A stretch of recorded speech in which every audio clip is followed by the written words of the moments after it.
Thank you all so much for joining CharIN's next CharIN Tuesday, the Standardization of SAE J3400 and upcoming U.S. policy and regulatory changes. I'm joined here by our illustrious group of panelists here to give you a really good overview of what's going on here in the U.S. marketplace. I'm joined by Kathy Knoop, who's the EV Charging Infrastructure Policy Lead for General Motors, Rhea Davis, who's the Director of Government Affairs for Electrify America, Bill Ehrlich, who's the Managing Policy Advisor of Charging for Tesla, and Jeffrey Liu, who's staff for the California Energy Commission. Thank you all so much for joining us here today. Before we get started with our webinar, I wanted to quickly introduce CharIN for those of you who are not familiar with our organization. CharIN stands for the Charging Interface Initiative. We've been an organization for over 10 years, focused on standards in charging systems specifically, and we particularly focus on CCS, Megawatt Charging System, and now the North America Charging System. And our goal is to help ensure the deployment of battery electrification for all modes of transportation and utilizing carbon neutral energy to the extent possible. We do this through three major areas of focus. We spread the word about charging standards to create more visibility about this, as well through our conferences, exhibitor activities, and roundtables, and through social media. We also help to support broadening the tent between different industry groups to make sure that there is alignment. We, for example, have focus groups that are staffed by professionals from around the world who have expertise in standardization and interoperability. And then finally, we help provide proof of concept opportunities at our testing events, as well as through other activities like our CharIN Academy, which focuses on training for current and future workforce needs. We have regional offices all over the world.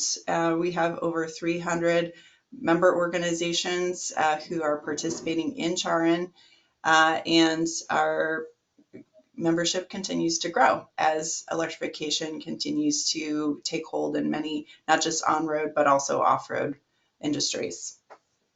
It's a little bit of a breakdown of our membership. You can see we have quite a diversity of membership, not just with the automotive sector or the charging industries, but also suppliers such as plug, cable, and sub-suppliers, the EMSP and ICT industries, grid operators and energy providers, as well as the testing community and engineering firms.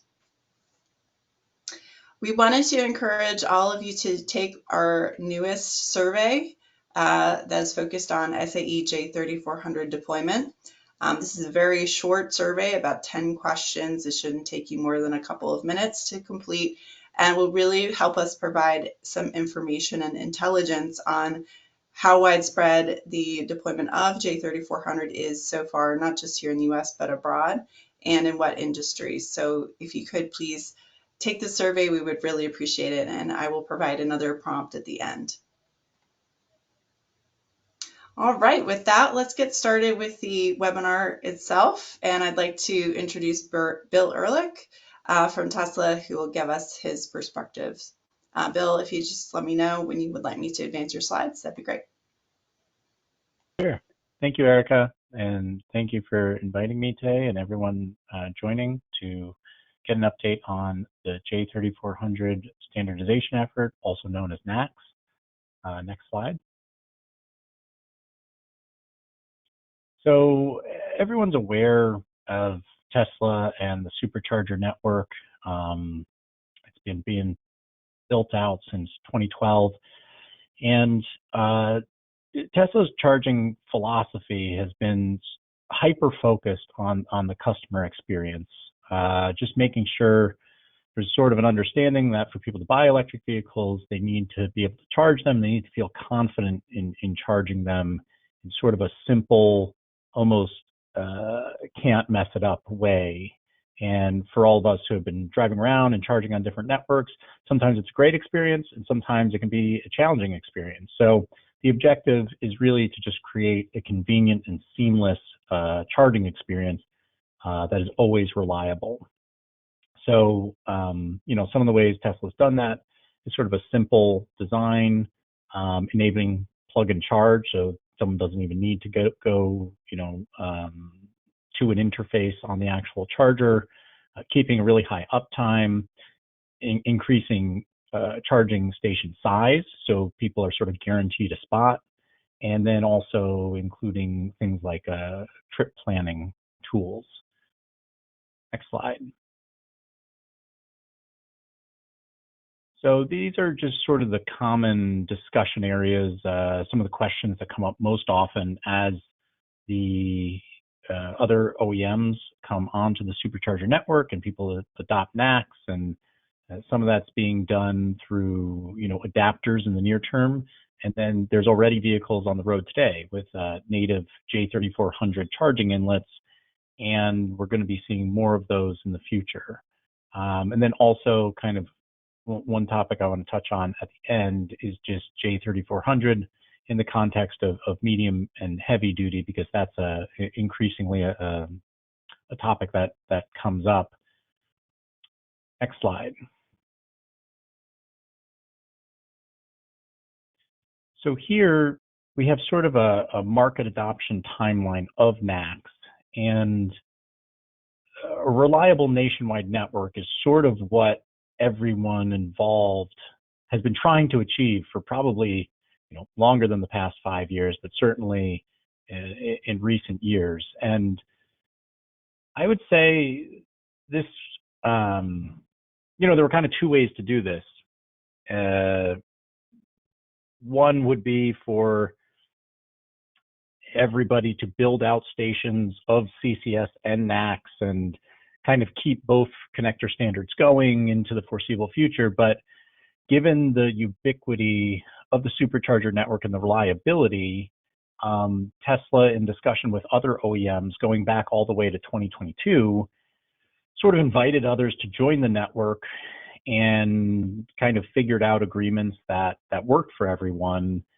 And at the end of the day, that ended up being more of a path of least resistance, saying, hey, we have the nationwide network. If people can use adapters, get them out to your customers, we're ready to open. So it's really commendable to all the OEMs that have worked together a little bit behind the scenes going back a few years, but certainly now out in the open and through CharIN and other groups, that we were able to figure it out and come to a consensus and now be moving forward productively and cooperatively. So this is just kind of to highlight, this isn't, this didn't start yesterday. This started a few years ago, and we've really made good progress. So again, NACS agreements were completed between Tesla and other OEMs. And last year, other OEMs began coming on the network. And then this year, we're starting to see the first release of non-Tesla native NACS vehicles. The Hyundai Ioniq 5 is a native NACS vehicle, and we're expecting to see more of those in the near future. In 2026, next year, we're expecting that new EV offerings will likely be released with a native NACS inlet. And once we get to 2027, we're really looking at it says full NACS market adoption. There will still be adapters in use. There will still be, some figuring out, but for the most part, everyone will have access to the supercharger network and will basically be in sort of that one universal connector world that we've wanted to get to for, certainly the past few years, but maybe the past 10 years, if you're being totally realistic about it. So today, you can see in the bottom, OEMs with access to the supercharger network today. It's a good list. Most recently, it was Hyundai and Genesis that came on the network March 25th. And we have a couple other OEMs lined up to come on the network very soon. So look for announcements there. Next slide. So, the two things that are happening simultaneously to make this possible are, on the one side, the OEMs, Tesla and other OEMs working together to get the testing done, make sure their vehicles are able to charge successfully, and then granting access, opening the network to, and the reason it was done sort of one OEM at a time was really to kind of quality control and make sure it's a good experience rather than opening it up to everyone at the same time and then having sort of different things coming up. So that is one side of it. And then the other side is the standardization through the SAE J3400 technical standard. So on that side, there's also been good progress being made. It was back in 2023, the SAE announced it will standardize NACs, developed a task force. At the end of 2023, we had the technical information report published. And then September 2024, we had the recommended practice published by SAE. And the recommended practice, it doesn't, it sounds like an interim step, but in some cases, recommended practice is sort of what is used out in the world for a long time.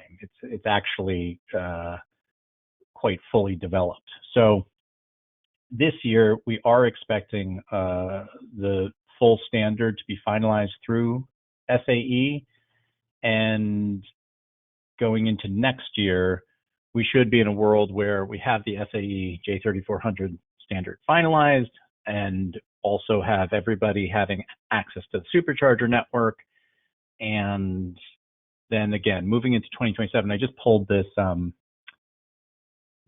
a California Energy Commission memo from the end of last year that I thought was sort of indicative and better to have someone else's words. But the CEC staff encourages industry entities to prepare for widespread use of J3400 as the default connector for passenger vehicle charging by 2027. So that was from a CEC memo, but that certainly comports with Tesla's perspective as well. Next slide. So right now and in the interim during this period of transition, there's a few different ways charging is happening and interoperability is happening. So some are combined or dual connectors, and then also the use of adapters. So OEMs, it's not Tesla distributing the adapters to the other OEMs. It's those OEMs distributing adapters to their customers, however they see fit, and they have those relationships with customers, so it makes sense for them to deal with them directly. On the Tesla side, we've done a couple things to kind of start the interoperability ahead of full market adoption. So one thing is the Magic Dock, which is basically an integrated adapter. That's really kind of a tool in the interim during this transition time to enable access to the network. But really, the more widespread solution is the customer-owned adapter that works a lot better, because then if the driver has it, they have access to all the stations rather than needing to retrofit every station to put a Magic Dock on there.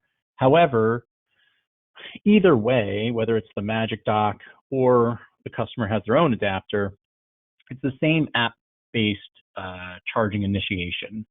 And that is through the Tesla app. And it's a pretty straightforward process. You go to the site, you find your charger, you initiate the charge, and that is sort of the baseline charging experience.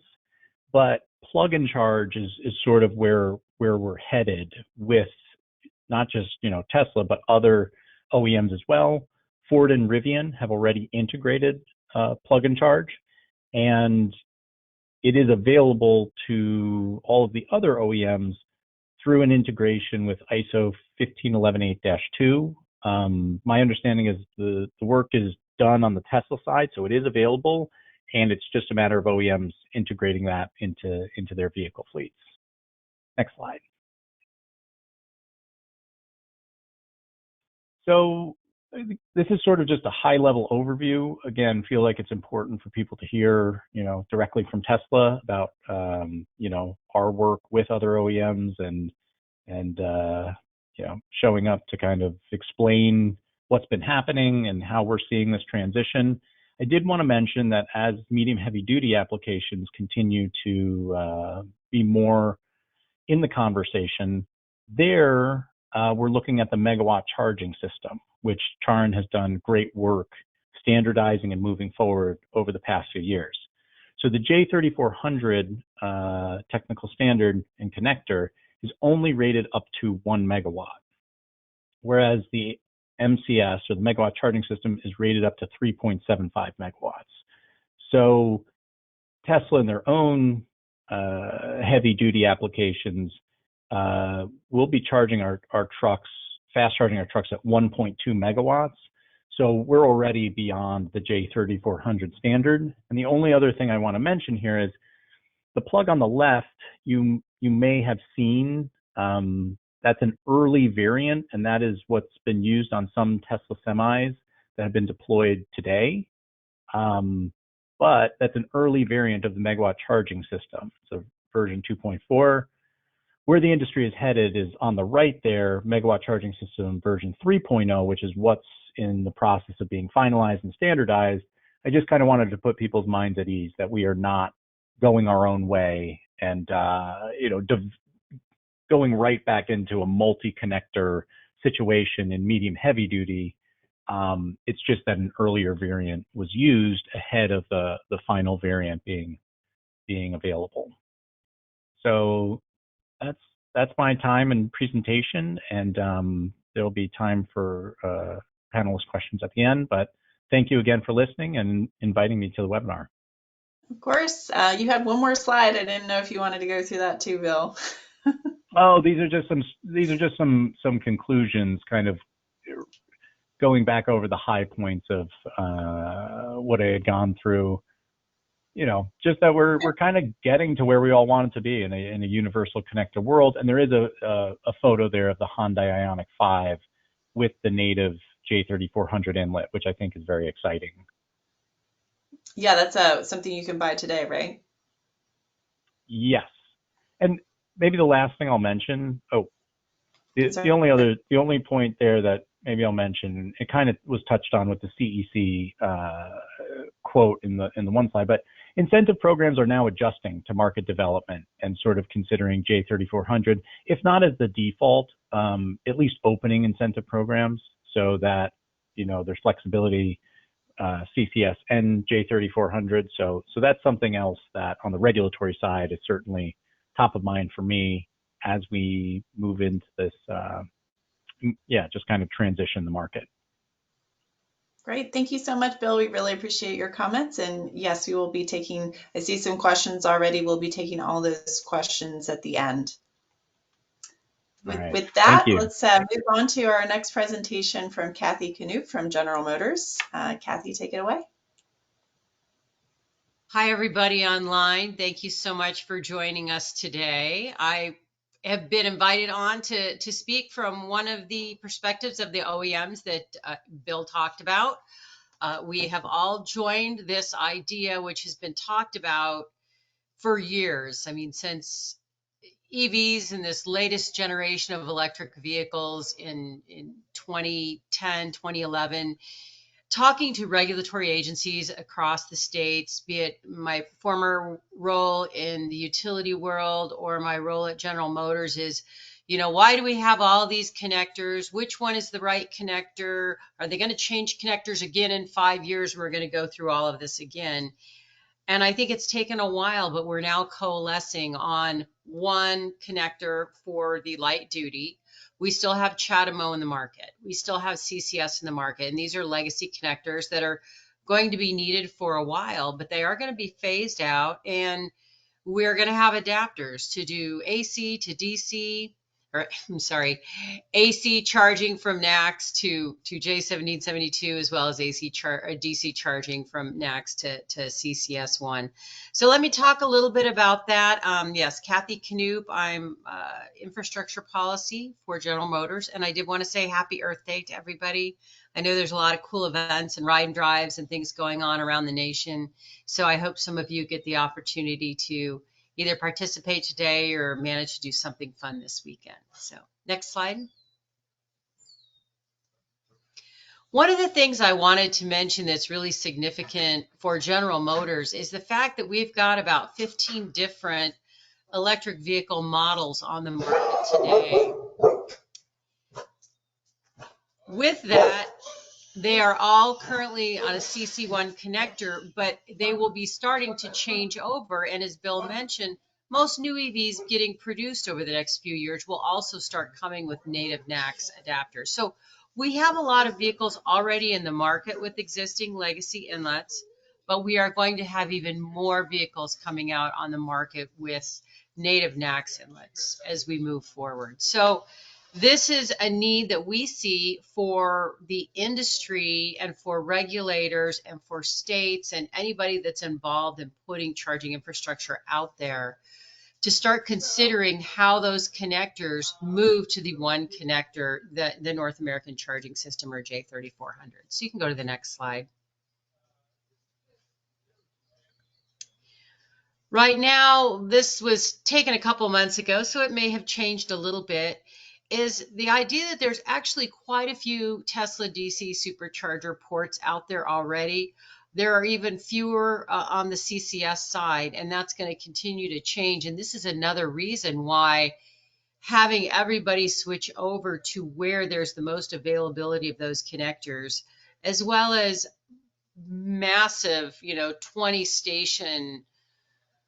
20 port charging station groupings, and which is nice. Bill mentioned, there's no waiting. Sometimes when there's 4 or 6 or even 2 or 1, you're waiting a while in a queue to get in.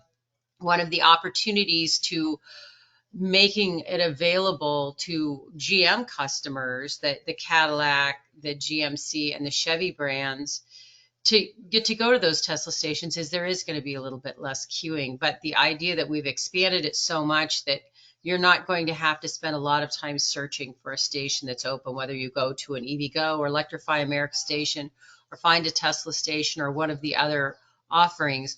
More and more, and I know that the Electrify America is going to speak to it, how existing stations are switching to more ports. So this is pretty great. When I made this chart, I pulled in the NEVI stations, and that is one of the big questions, and I'll talk about it in a second, is as the NEVI stations are getting built, are they just going with CCS1 connectors, or are they adding NACS connectors as well? And that is something that the Joint Office mentioned in December before this was over. But there's 62 NEVI stations open today, so about 280 ports that are open right now. Unfortunately, even for round 1, over 90% of the stations that have been funded have not been opened yet. So hopefully that will continue on, and we're hoping to hear something from the administration on the revised guidance for NEVI so we can move forward and get the rest of those stations out and get the rest of those stations with an opportunity to add NACS connectors along with those. You can go to the next slide.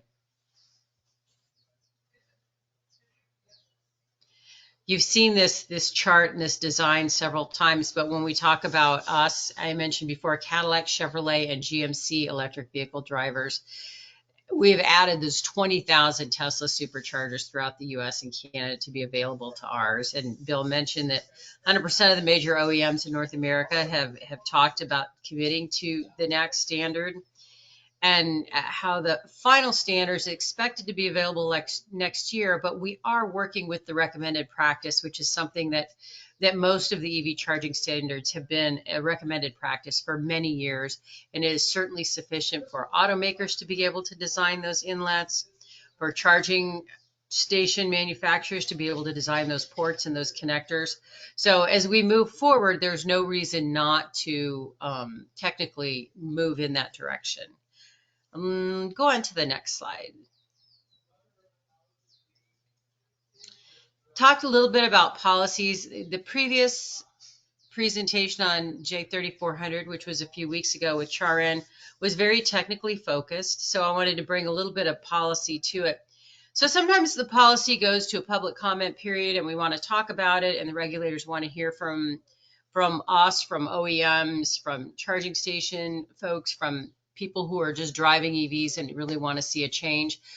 Last year, the FHWA put out a request for information on how the public and operators and OEMs felt about switching over to J3400. And there were hundreds of comments put into the docket on this, saying, not only should it be allowed, it should be encouraged, it should also be decided on what to do with those stations by the station owners based on market conditions. And I think that was really important.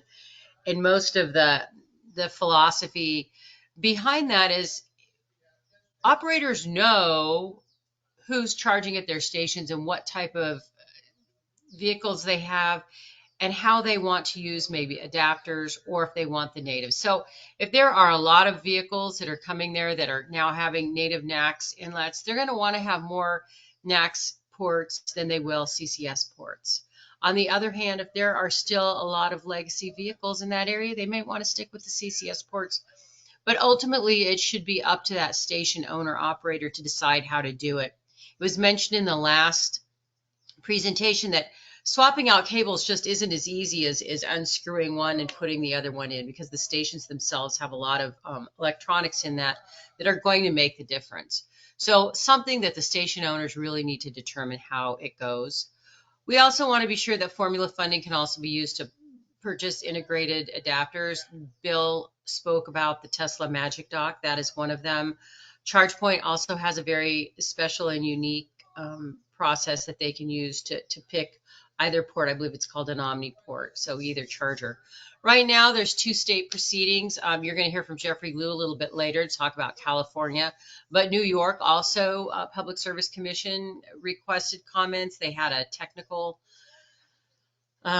conference that people got to speak in. Bill spoke eloquently at that conference. Tesla's also put a letter in the docket that New York has asked for comments on that letter, which you can find if you look up the California docket. So 2 big states are getting in there, and some other states are, and I think they just want assurance that the general public is supportive of including NACS adapters in any federally funded or state funded, and even when it comes to utility funded programs. And I think that is where we need to move towards, and we need to move there pretty quickly. You can go to the next slide.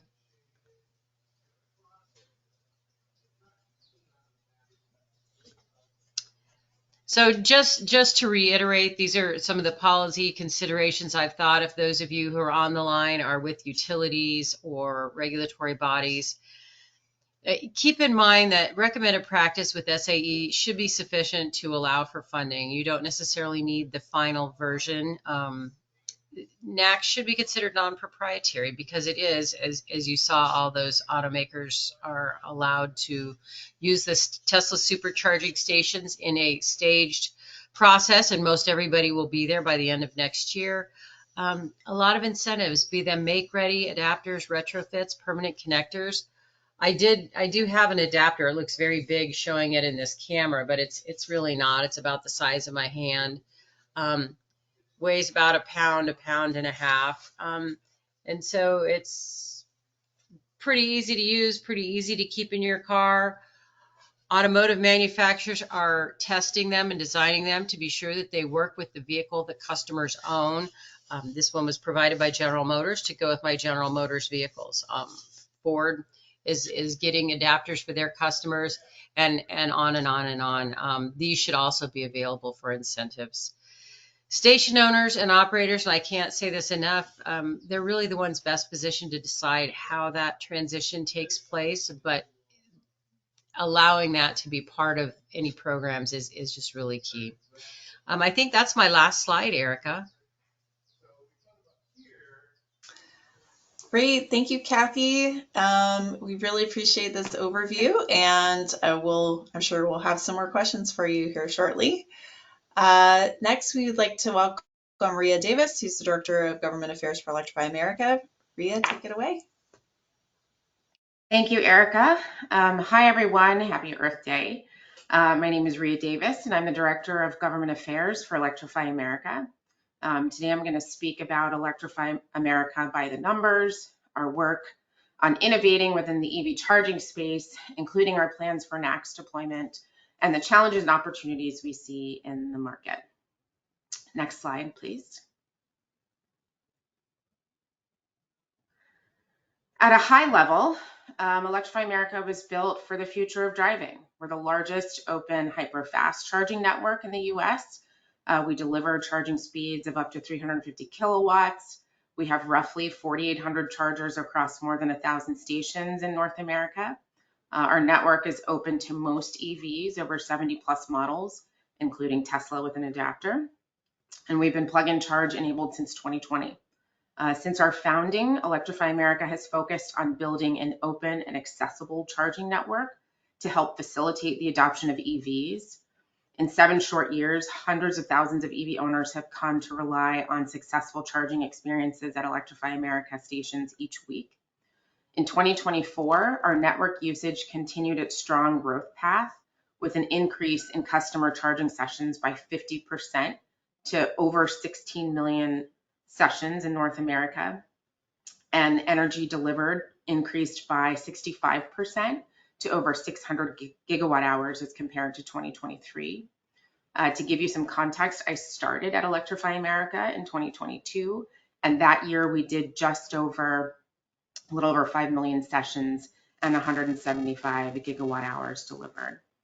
So impressive growth in a few short years and concrete evidence that the network is delivering for EV drivers. Next slide, please.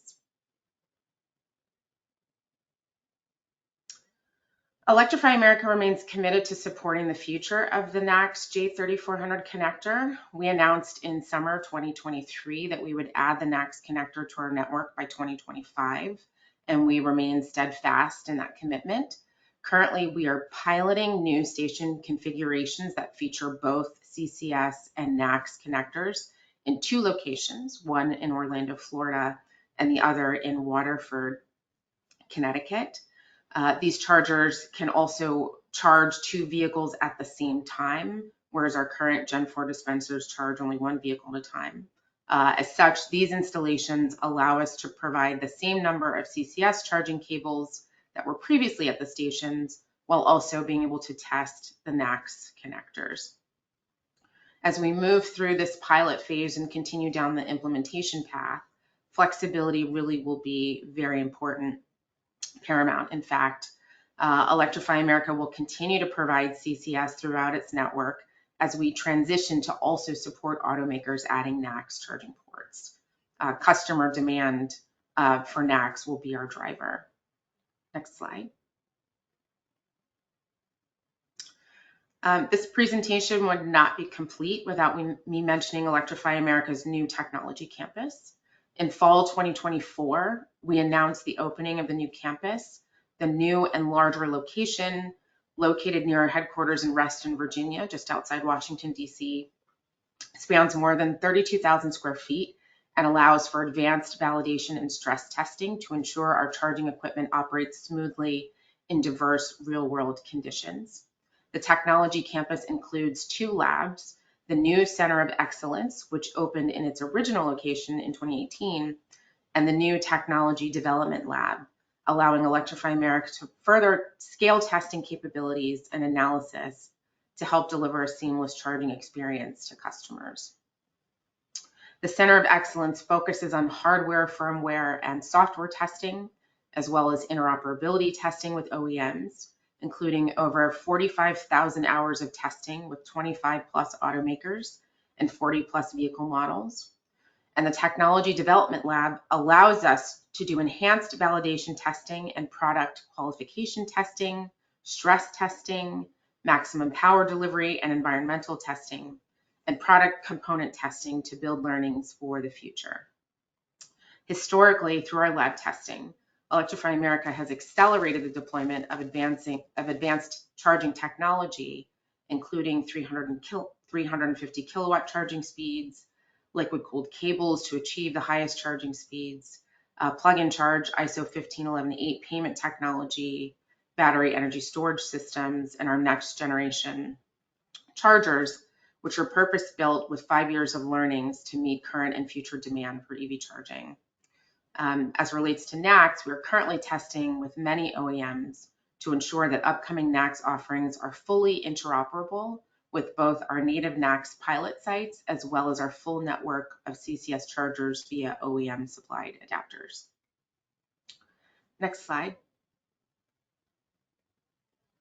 Finally, just a few key takeaways. Number one, standardization.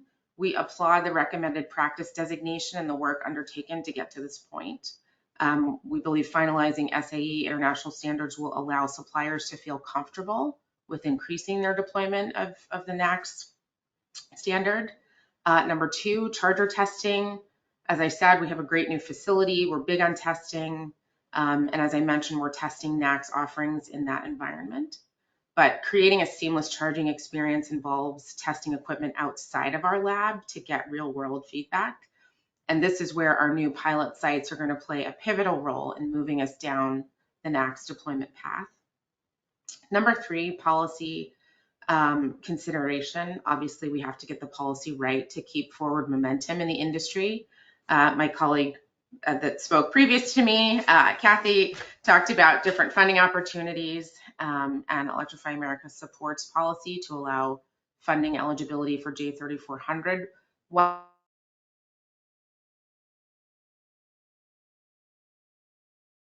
Flexibility of companies to deploy strategically in the near term. As I mentioned, demand will be the driver, and we need the flexibility to respond to that demand in ways that make sense from a business perspective and also that help drive the market forward. And finally, industry cooperation. As the transition to NACS will not be all at once, we see an opportunity for industry groups to work together on adapter safety and implementation to ensure that compatibility is continuous and charging is managed safely. So with that, I will say thank you for your attention today and turn it back over to Erica. Thank you so much, Ria. This was great. I appreciate your comments here. And last but not least, we'd like to welcome Jeffrey Liu from the California Energy Commission, who will be giving us an overview of California's policies for the NACS transition. So thank you so much, Jeffrey. Thanks, Erica, and hi, everyone. Thanks for having me today. My name is Jeffrey Liu. I'm staff at the California Energy Commission. Today, I'll be walking through an overview of the CEC's approach and policies for J3400 NACS. For those of you who may benefit from a refresher, the CEC is California's primary energy planning agency. So we have many responsibilities. Among those, we are the lead agency for charging infrastructure policy in California, and we also are a significant funder of chargers through grants and rebates. Before I get into J3400 specifically, I want to go over a handful of CEC guiding principles when it comes to EV charging. That's what you see here on the screen right now. We want to make sure that charging is widely available, accessible, and reliable, meaning that folks can find chargers that work at the places that they park. We also want to seize this opportunity to make sure that charging is user-friendly and a better experience than refueling with gas. We're not trying to just do a fuel substitution. We want to create something better for the customer as well. And finally, given that we are an energy planning agency, we also think it's critical to ensure that charging is as grid-friendly as possible. I'm pointing out these three principles because there's a lot of work that goes into making charging easy and available that isn't just about the connector. Bill had a great slide on this earlier. There are other important areas like plug and charge, communications for that charging transaction, the maintenance that goes into a public charger to have it to enable high uptime, and so on. So today's discussion about connector type is an important factor, but that's just one of many that we have to work on as an industry to make charging truly a great experience. Next slide, please. All right, so diving into our work in J3400, as folks know, the SAE J3400 recommended practice was released late last year. And shortly afterward, we released an updated NACS statement. This is a short one-page document that outlines the policies and requirements that the CEC plans to use to support the industry's transition from J1772 to J3400. And ultimately, the goal here is a one-connector future for passenger car charging in North America. There's a link to the statement in the presentation that you can click on later and download. You can read it at your own leisure, but I want to highlight three things that we called out in that statement. The first is that the CEC considers the recommended practice a substantially complete specification that's appropriate to reference and use in our charger funding projects. So in other words, we recognize the RP as an industry standard in practice. As a result of that recognition, we're also updating the connector requirements in our projects going forward to allow CEC funding to be used toward J3400 chargers. So for the next couple of years, CEC funding for passenger car charging can be used to build a J1772 charger or a J3400 charger. In practice, we set requirements for each of our grants and programs separately. So all our existing grants and programs are going to remain unchanged. However, going forward, we'll be updating our requirements to allow our funding to be used for J3400 connectors in newly released grant opportunities. I'll caveat this by saying that we may at times specify a minimum percentage of J1772 connectors, especially in the immediate term, given that nearly all EV models sold today are still being shipped with that connector or that inlet natively.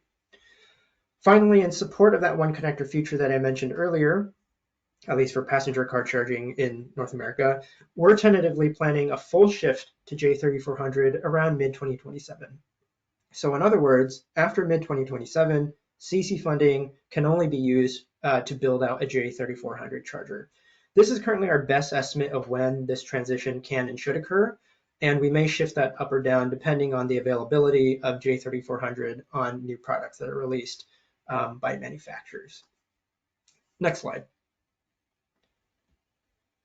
Just a couple more details I want to go over. I want to point out a number of things that our next statement does not go into. So these are areas that we defer to industry to figure out. First, our policies do not require a dual cable or dual connector charger. And it's actually our expectation that most folks are going to install chargers with just one connector and one cable. We also do not require the inclusion of permanently attached adapters, for example, Magic Dock or Omniport.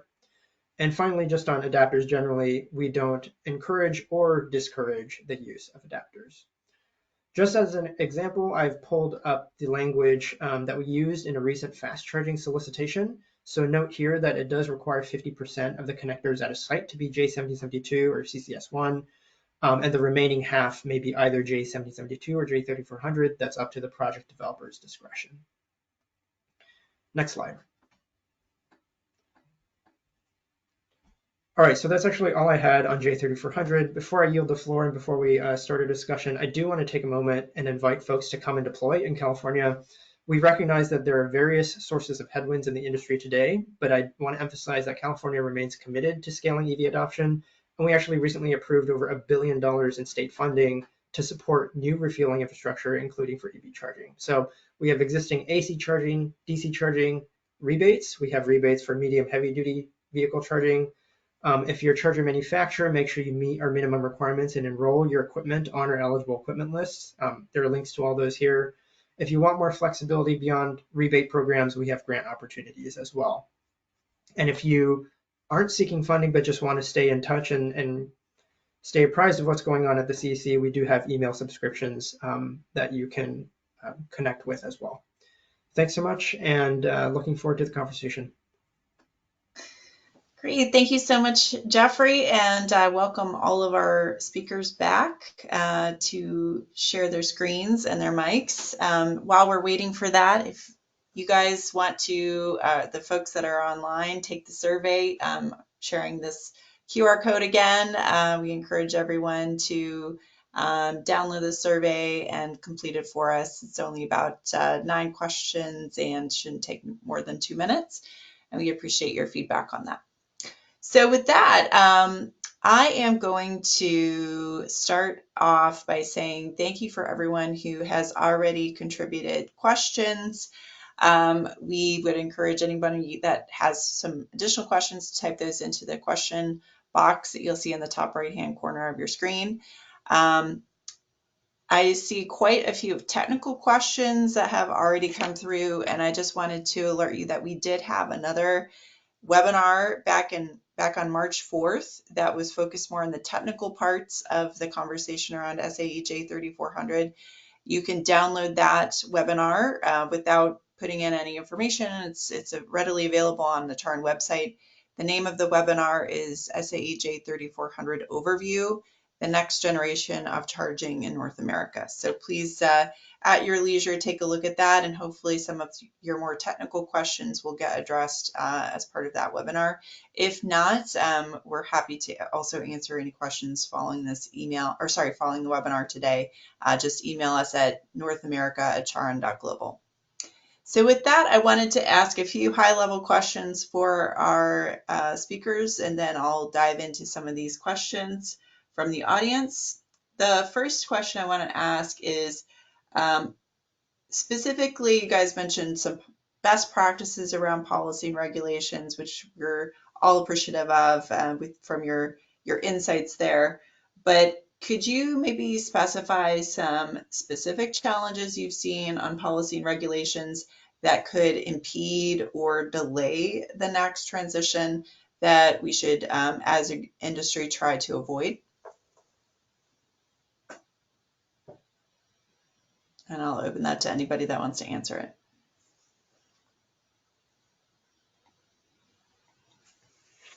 I would say, speaking of Jeffrey's presentation, California is really prescribing 50%, at least the CCS, the J1772, and the rest can be anything else. I think having it more broadly that it isn't prescriptive, maybe somebody really wants 100% CCS because of where they're at, but maybe somebody wants 3/4 of the NACs. I think it just has to be up to that owner operator to decide based on the market conditions and how they change over time. To go off of what Kathy said, strong agreement that flexibility is usually sort of the best thing for incentive programs. Anyone building chargers, it's a big financial investment. Takes a lot of effort to keep them, running and reliable. So there's already sort of full motivation to be charging as many vehicles as possible. So flexibility helps a lot. Trying to limit sort of prescriptive or restrictive requirements where they may not add a lot of benefit to end use drivers. And what I'm thinking of there is like being overly prescriptive with like communication standards. I've seen in some states, policymakers, maybe because they're not as close to the actual decisions and action and investments, kind of jumping ahead to a standard that maybe isn't fully adopted by the industry yet, and there is an equipment that's meeting that standard. Well, off the top of my head, I'm thinking of ISO 15118-20, which sounds a lot like -2, but is not. It's a whole other thing. So if someone's just listing them off, like, well, let's add that one, it sounds similar, but that sort of thing. I'm not saying those decisions happen that flippantly, but sometimes it feels like, did they really think about this, or are they understanding what that means for people deploying chargers or people making equipment? And then, those are sort of some best practices. Everyone's moving in the right direction and just kind of keeping that going. The last thing I'll say is sometimes even well-intentioned policymakers or in the regulatory process, they're trying to get it changed, but sometimes that regulatory process can be so long that, they're going out for comments and they're going through the process. But if it takes a year to get something changed, it may be meaningless by the time it's changed, and you just missed an opportunity to have people deploying under the current program for whatever time you're kind of lagging there. So I guess some expediency in the regulatory process where these changes are being implemented. Thanks, Bill. Any other feedback on specific examples of policy or regulations that are delaying the transition?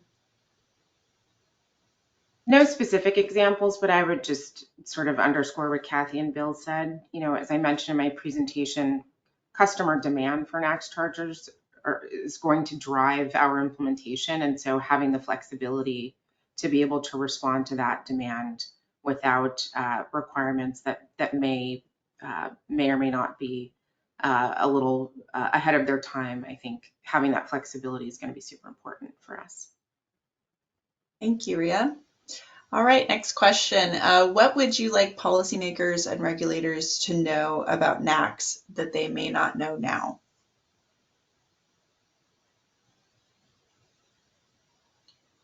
We did cover quite a bit already on this webinar, so I feel like we've highlighted a lot of the main points, but is there anything that we wanted to expand on?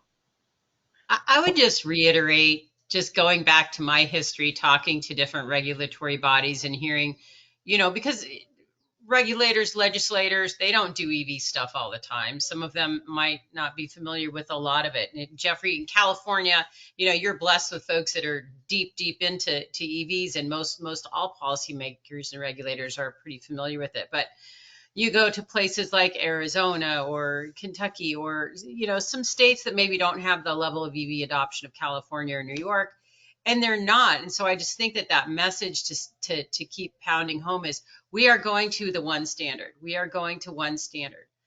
NACS is going to be the one standard, and eventually all the electric vehicles for sale in the US, the light duty vehicles, will be using this standard in this inlet. So that question or complaint about, why should I buy, there's too many things out there. It's not. It's moving to one. We've all coalesced. We're getting to one.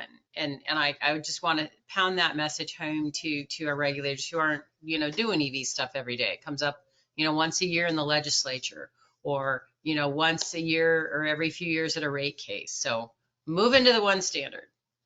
We're going to get there in a few years. So. From the So, Tesla sorry, go ahead, Bill. you can go. Oh, I'm sorry. I was going to shift directions, but Bill, go ahead. I just wanted to, from the Tesla perspective, and I didn't, I think, highlight this adequately in my presentation, but I was thinking about it afterwards. Like, the NACS effort, although it sort of came out of the Tesla charging effort, it's really an industry effort at this point. And I think the other thing to highlight is the reason NACS is important and this transition is important and sort of the timing of it, it's less about, it's less about, oh, Tesla was, doing this and no one else was, and that really other auto manufacturers and other charging providers are also doing a great job and have kind of, other auto manufacturers are making good EVs. Other charging providers are providing, a good EV charging experience. So it's really like, hey, we're all there. We're all pushing the same direction. It's about interoperability at the end of the day and really an industry effort. Tesla being so early and sort of dominating the market in the 2010s, let's say, once everybody kind of, got on board with EV and electrification, the timing of it really makes sense as it's happening now. So I just wanted to give a kudos to other OEMs making EVs and the other charging providers, because it's important for everybody to be continuing to move full speed ahead. Thanks, Bill. Any other thoughts on this question around what you'd like policymakers and regulators to know? Okay. With that, I will turn it now over to the audience Q&A. So we had quite a few questions about what we do with medium and heavy duty vehicles and NACS. We touched on this briefly in our last webinar on J3400. We're just curious to know if any of you have thoughts as it relates to policy or regulations around medium and heavy duty and using the J3400 standard.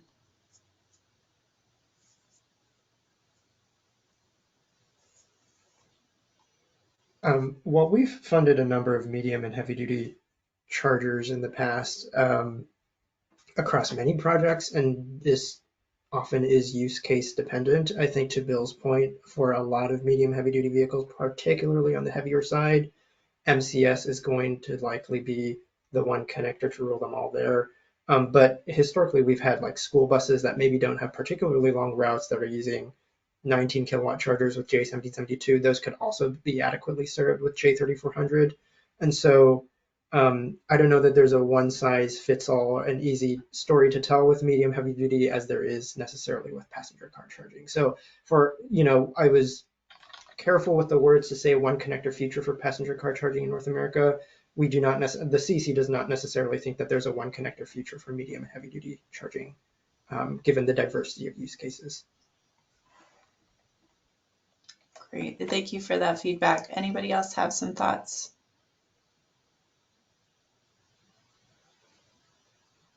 Okay. There is another question about adapters. So how do we ensure that only OEM approved or UL listed adapters are available in the market? This is a very critical question that CharIN has been thinking about quite extensively as well. And in fact, we just released a statement that I posted in the chat box regarding the SAE J3400 and SAE J1772 adapters. That is specific to ensuring that charge point operators, EV OEMs, other interested parties are encouraging their customers to use OEM approved or UL 2252 certified adapters. But unfortunately, CharIN does not have a regulatory role in that we cannot oversee the regulation of non-certified or non-OEM approved adapters. So we're really heavily dependent on the market to dictate the direction of this.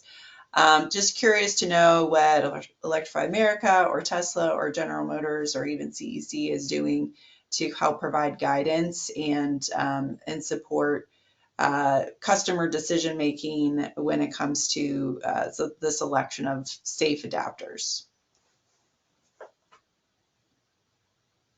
I mean, I can start.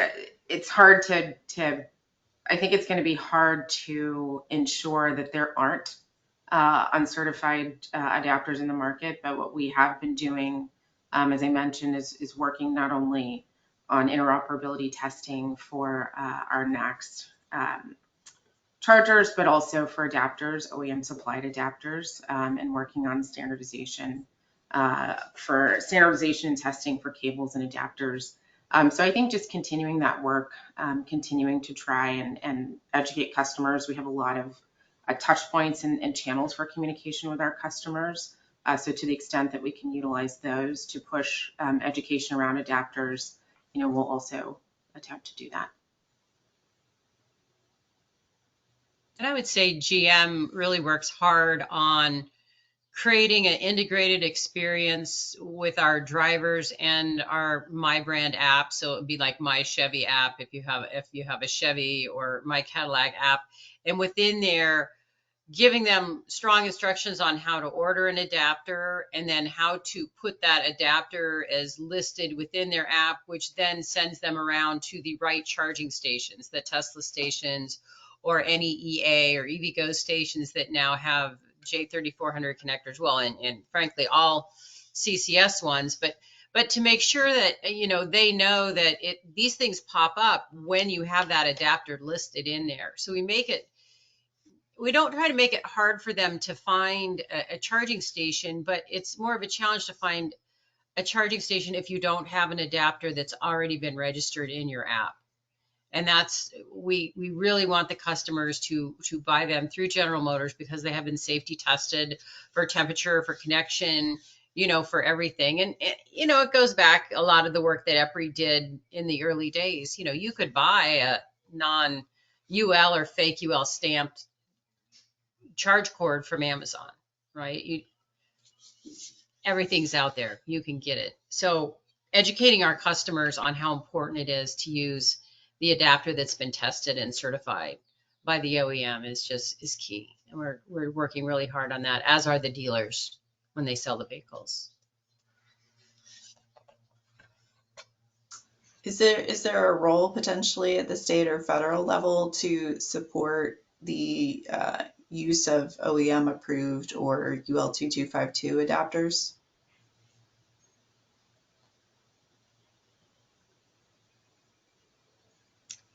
My brief response there is that we've certainly heard a lot of concerns about the use of non-safety certified adapters, and we've looked into various means that we could mitigate the problem, and states are not really the best equipped entities to address that. Okay. With that, we are at time, unfortunately. I know there were a lot of questions remaining, so we are going to download those questions and do our best to include responses for all of our attendees following the call today. Also, please note that we will be making this recording available probably later this week or next week. And we'll send a link as well to everyone who registered if you'd like to refer back to this in the future. And with that, I'd like to thank our wonderful panelists for your participation today. If we could give you a round of applause, we would, but everyone is silenced on the attendee line. So thank you so much for your participation and time. And we will be notifying everyone about future CharIN Tuesdays on this very important SAE J3400 topic. So thanks everyone again for your participation and time, and we'll see you next time. Thank you. Bye-bye. Thank you.